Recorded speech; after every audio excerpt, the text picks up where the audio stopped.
Some of you will remember the discussion we had last year. And in the meantime, you have moved even up, not only being the CEO of Google, but also being the CEO of Alphabet. So thank you for joining again this exchange of ideas, opinions. But my first question is, you have called yourself a technology optimist. And we hear a lot sometimes of concerns about technologies. What makes you actually an optimist? Well, first of all, Professor Schwab, thank you for having me here. It's a pleasure to be back. What makes me a technology optimist? I think it's more how I got introduced to technology. Growing up, I think I had to wait for a long time. I would hear about things, but I had to literally wait before I got my hands on either a telephone or a television. And each thing, when it came into our household, you know, I discreetly remember how it changed our lives. You know, television allowed me access to world news, football and cricket, which I'm passionate about. So I always had this, you know, first-hand experience of how gaining access to technology changes people's lives. Later on, I was inspired by the One Laptop Per Child project, this goal to give $100 laptops to every child. They quite didn't get there, but I think it was a very inspiring goal and made a lot of progress in the industry. And later, we were able to, you know, make progress with Android. Each year, we bring hundreds of millions of people, and they get access to computing for the first time. We do this with low-cost, affordable Chromebooks. And seeing the difference it makes in people's lives, I think you know, gives me great hope for the path ahead. Yeah. And more recently with AI, just in the last month alone, you know, we have seen how AI can clearly help doctors better detect breast cancer with more accuracy. We just recently launched better rainfall prediction. Over time, AI can play a role in climate change. So when you see these examples firsthand, you know, I'm clear-eyed about, you know, the risks with technology, but the biggest risk with AI may be failing to work on it and make more progress with it, because it can impact billions of people. Yeah. But Sundar, you were, if I look what has happened in technology over the last, I would even say 30 years, there was one big breakthrough. It was actually when AlphaGo was beating Lee Sedol. I think we haven't really understood yet the implications of this breakthrough. And now your company, Google, is again at the forefront of another revolution, which may have even more consequences, positive or negative one. It's actually what you just announced in quantum computing. It's a breakthrough, and I have to say it's very difficult to understand. I just know it could have tremendous implications. Can you explain what we can expect from quantum computing? And you are now the leader. You have made the big breakthrough. No, it's an extraordinarily important milestone. You know, last year we achieved something what's known in the field as quantum supremacy. It is when you can take quantum computers and they can do something which classical computers cannot. And you know, I like the way you characterized it. It's as inspiring a milestone as the Deep Blue moment or AlphaGo playing with Lee Sedol. To me, you know, nature at a fundamental level works in a quantum way. You know, at a subatomic level, things can exist in many different states at the same time. Classical computers work in ones and zeros. So we know that's an imperfect way to simulate nature. Nature works differently. So what's exciting about quantum computing and why we are so excited about the possibilities is it'll allow us to understand the world in a deeper way. We can simulate nature better. So that means simulating molecular structures. So maybe we can discover better drugs. Understanding climate in a deeper way so that we can predict weather patterns and tackle climate change. We can design better batteries.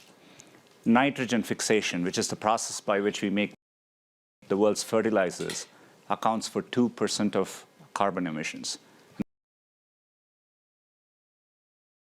The process hasn't changed in a long time because it's very complicated. Quantum computers one day allows us the hope that we can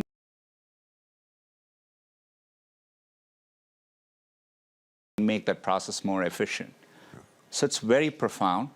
We've all been dealing in technology with the end of Moore's law. It's really revolutionized the past 40 years, but it's leveled off.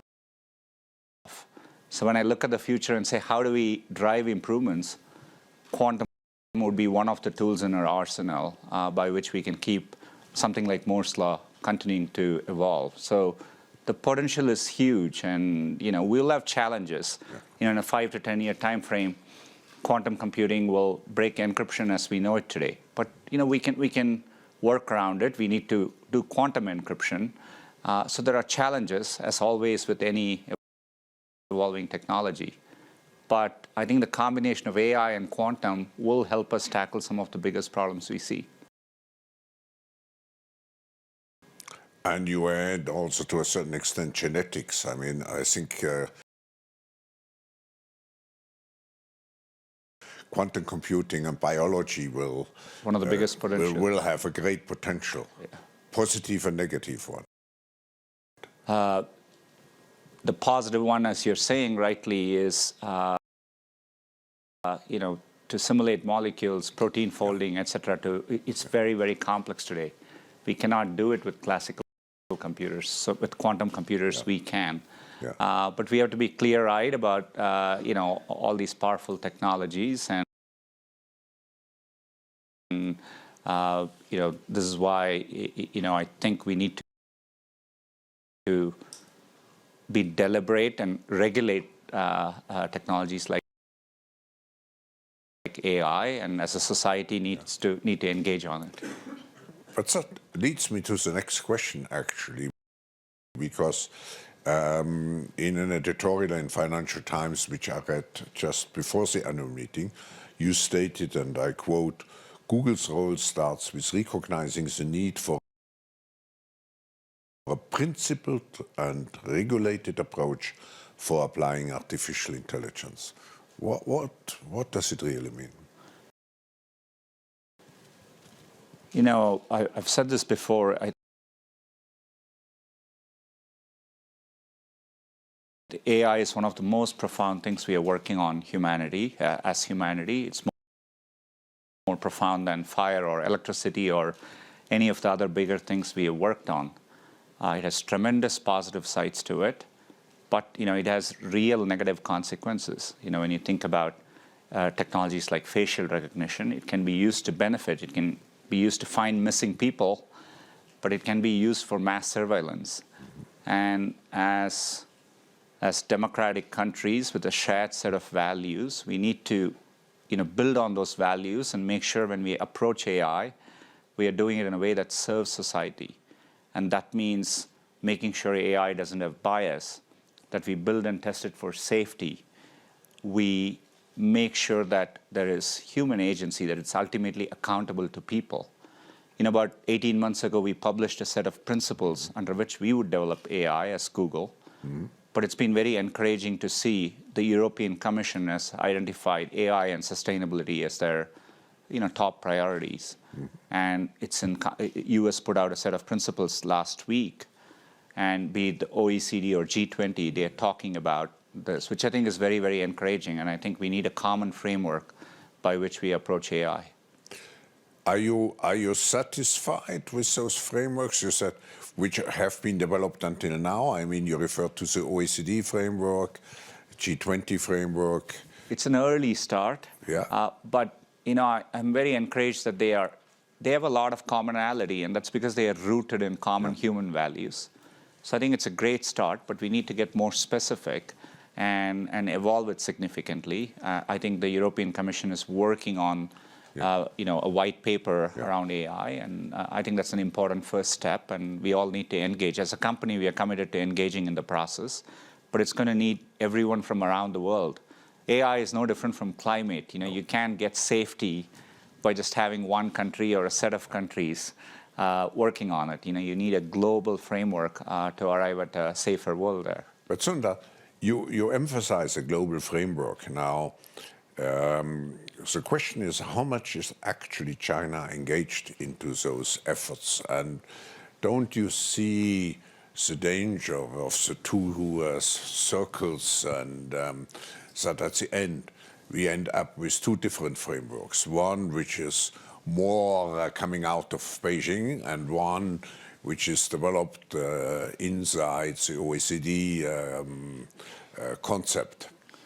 I think there is concern that we could bifurcate here, but I think it's important not to do so. I'm optimistic because just like in climate, I think there's more alignment. We have things like the Paris Agreement. The world comes together because everyone shares the climate in which the Earth, how it affects the Earth. And so I think that's true for AI.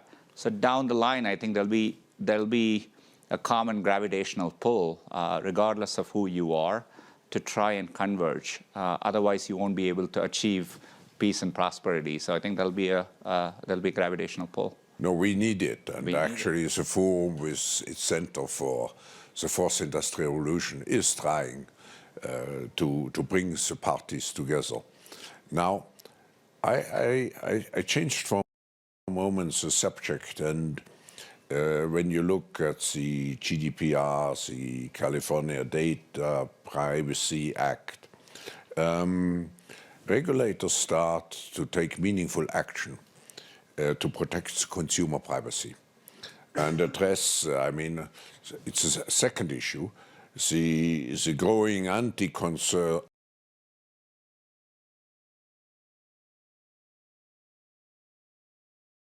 antitrust concerns.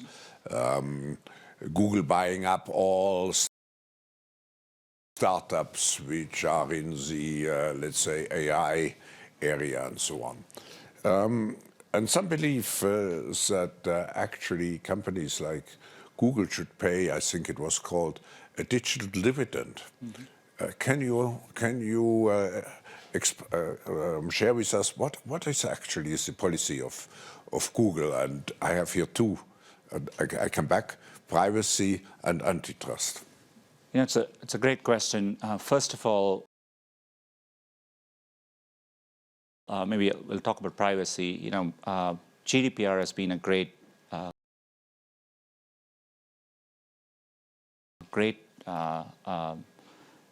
template. I think it gives a standardized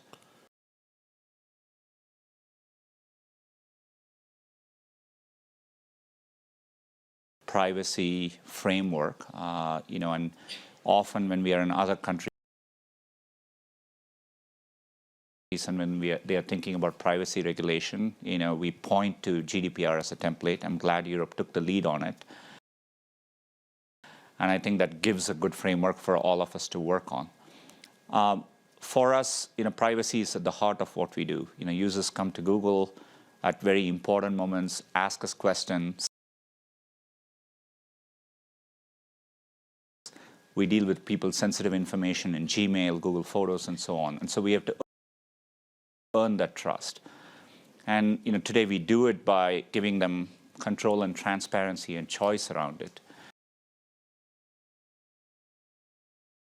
And over time, I think AI actually allows us to do this better. We can do more for our users. Most of the data today we deal with is to help users with their information needs. And we can do that with less data over time. And it's counterintuitive. But last year, for example, if you use Google's keyboard, we actually now learn what to suggest, but we don't send the raw data back. We only compute our models, and the data stays on the phones. So over time, I think we can do more things on device. We can use AI to actually preserve privacy as we improve user experiences.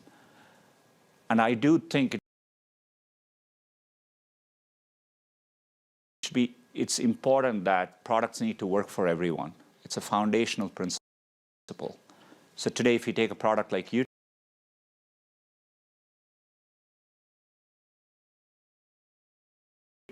we allow users to pay for it and get it in an ad-free basis. Or you have an ad-supported product. It's what allows us to take information and provide many services to billions of people around the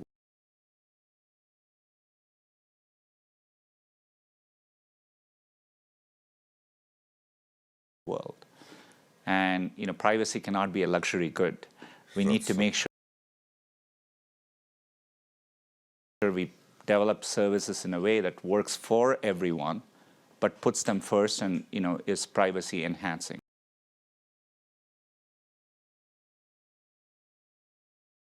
And that's the journey we are all on.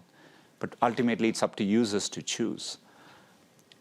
On your second question, I think with our scale, rightfully comes scrutiny. You're right, we have bought startups, but as a company, we invest every single year in hundreds of startups through our venture arms. We support entrepreneurs and incubators around the world. Through our Grow with Google program, we are trying to digitally skill millions of people. In Europe alone, we have skilled over 5 million Europeans. So with scale comes the chance to work on things, take a long-term view on important technologies like AI and quantum computing. And so, it gives us a chance to do that. But ultimately, we have to do it all in a way that works for society. That's the real test, and society has to judge whether what we are doing is beneficial. And we want to engage constructively in the process and earn our right to do that. But we aren't building up scale for scale's sake. We are trying to do important things for our users. I'm sure. Let's integrate the audience for a moment, and even if we don't have a microphone, just speak loud. I'm sure there might be a follow-up, if you don't mind. Please, yeah. Let's see anybody who, and we stick to the question of privacy or antitrust, please, at the moment. Do you want? Sure. Yeah. Hi, Sundar. My name is Samar Sekka. I'm from the Global Shapers community from India. First of all, I'm a huge admirer and a tech enthusiast myself. I wanted to ask you, India is in right now, it's a huge market for you. Your program on the next billion users is aimed at India. India is right now in the middle of a data protection bill, which has seen a lot of changes over the last year. It was first seen as very restrictive to global multinationals like Google and other big tech companies. Now that it is being debated, India, the government has eased some of those regulations. At either of these points, Google has not actively lobbied or fought this bill. They have said that we'll comply with what the government says. What is your view on it? Because you're one of the few CEOs, unlike I think many of your counterparts, who takes a balanced view, saying that there are risks, but there are also benefits. CEOs generally come out on either end of that spectrum. What would you like to see come out of the data protection bill, where the next billion users in India could benefit, but Google could also sort of move towards its vision? I would just enlarge your question and not related to India, but to what. So the question would be, if you would design, from your point of view, an ideal data protection bill, how would it look like? It's a great question. We are in the World Economic Forum. We bring people together. That's what the internet is all about. The value of internet comes in connecting the world. And to do that, you need a free, open internet to work. At the same time, and I see it's not just in India, as Professor Schwab mentioned, it's a big topic in Europe and all other countries around the world. Politicians, rightfully, they are charged with protecting their citizens, and as part of that, data sovereignty is an important topic as well. But it is inherently a balance, right? And I think countries need to focus on the highest risk areas and maybe add protections around it. But you want to, help preserve a common internet. Even in India, for example, if you take a product like YouTube, many creators in India, more than 50% of their views come from outside of India. The internet is essentially an export product. You can build a service, regardless of where you build it, you can reach people around the world. That's what's great about the digital economy. It creates new opportunities. And so that's the balance countries have to strike. But I think, I think there are good regulations. GDPR is a good framework as we think about how you can protect privacy for your users, for your citizens. Doesn't always mean data has to be siloed in a particular way. And I think we need to evolve those frameworks carefully. Any other comments? Let me see. Maybe someone from behind. Let's go into back. Yeah. Hello, my name is Guan from Learnable AI, actually an AI startup from Harvard Innovation Lab. So we do a lot of explainable AI. So, and I'm a big fan of Google's technology, especially DeepMind. So I want to know, in terms of transparency and explainability for AI, what do Google think and what's Google's plan? Thank you. Such a great question. One of our AI principles is that AI is ultimately accountable to humans, and to do that well, explainability is a big part of it. Now, you can imagine a self-driving car making a decision and us being able to explain. I think it's worth remembering humans can't always explain how we make our decisions. We think we can, and we say some things, but that's not how it really happens. So I think it's worth remembering that. But we are building, it's one of our most active areas of research.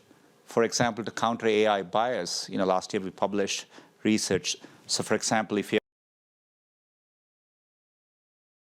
have an image recognition algorithm and it predicts and says these are doctors, we can now say what are the variables you're using to predict that these images are doctors. It may say white coats. That makes sense. But sometimes the model can say male because it has seen only pictures of male doctors. And then it's not working well. That's an example of explainability which we do. And we are working hard to drive that. But it is an area of research. But I think it's an important principle to do that before we use AI in high-risk applications. And but it's exciting as well. AI actually gives us a chance to do some things where humans are actually biased, and we reinforce our bias to understand that, counter it, and do it in a better way as well. So we need to invest to get there. Yeah. Let me take one other. Hello, I'm Claudio Leverance, also from the Global Shapers community. And I wanted to know your thoughts about data privacy and health-related data. What do you think is the direction that Google will lead the health data in? The good thing about the healthcare sector, is that there are already strong regulations in place. As we think about regulating AI, I think it's important to leverage regulations where they exist. And healthcare has good privacy protecting regulations in place. As Google, we see a huge opportunity in healthcare. But when we work on healthcare, when we work with hospitals, hospitals. The data belongs to hospitals, right? And that's how we approach it. Where we can, we encrypt the data, and the hospitals would have the key for it. But look at the potential here. When we look at an area like radiology, when people, there are often times cancer gets missed, and the difference in outcomes is profound. When you take an area like lung cancer and you show the pathology results to experts, very often if you show it to 10 experts, 5 people agree one way, 5 people agree the other way. We know we can use AI to make it better. And so I think it's important we do that. But I think these are areas in which you have to do it with privacy in mind. I'm encouraged that there is strong privacy protecting regulation already in place, which gives us a framework to do it well. But I think healthcare offers the biggest potential, I think, over the next 5 to 10 years to really improve outcomes. And so we are committed to doing that. The forum is working together with the Japanese government to address this issue, to find the right balance between privacy and access to the data. Now, if I look at Apple and particularly also your transition from at Google and your transition from now from Google to Alphabet, you are involved in so many different areas. I mean, Waymo, Sidewalk, and so on and so on.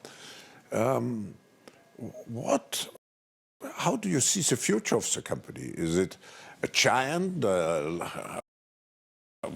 which sucks up everything, or how do you see Google in 5 years from now?